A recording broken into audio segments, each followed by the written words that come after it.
Property 13. Let a be a non-zero number, n be a positive integer. Then a to the power of negative n is defined to be the reciprocal of a of n. So remember the definition for reciprocal. If you have a number x, the definition for reciprocal is x multiply some number would give you 1. So a multiply x multiply 1 over x give you 1, because top and bottom, numerator and denominator, they're the same, that give you 1. So 1 over x is the reciprocal of x.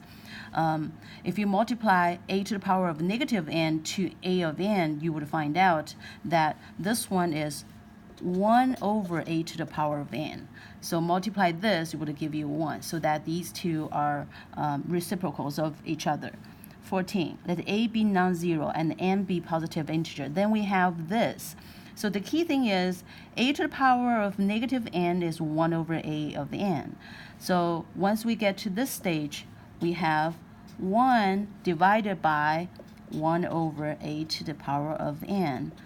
And for lower grade students, remember we can convert division of a fraction into multiplication. So multiply this, the reciprocal of this.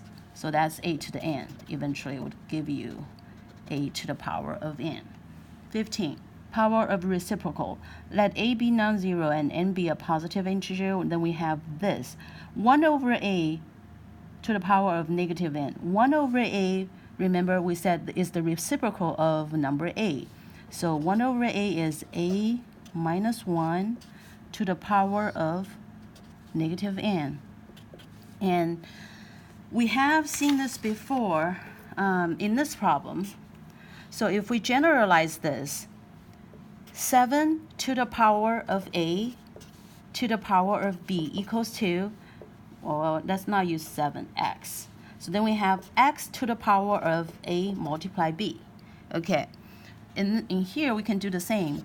You have a to the power of negative 1 and to the power of negative n. So you multiply the two. Negative 1 multiply negative n, which would give you a to the n. 16. Let a be a non-zero number. Let n be a positive integer. Then we have a to the power of negative n equals to this. So, well,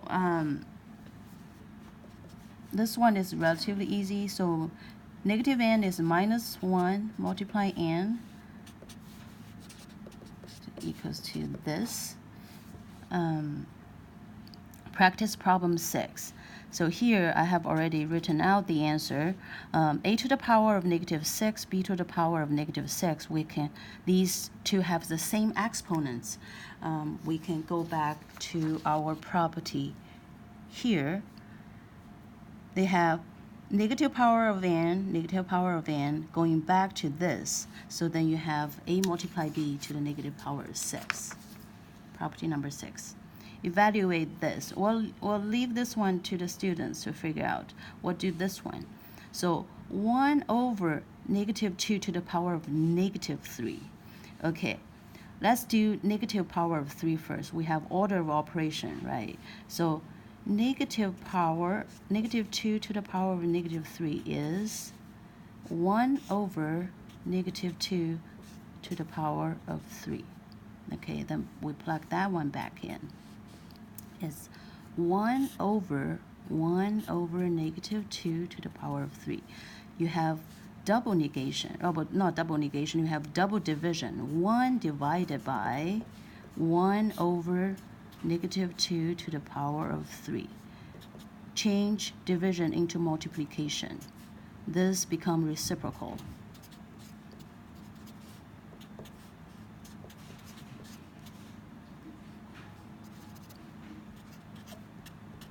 Equals to what? Students can carry this out, negative 2 multiply negative 2 multiply negative 2, or they treat, this would give you negative 8, or you treat the sign first. Negative 1 to the power of 3 is negative, and then 2 to the power of 3.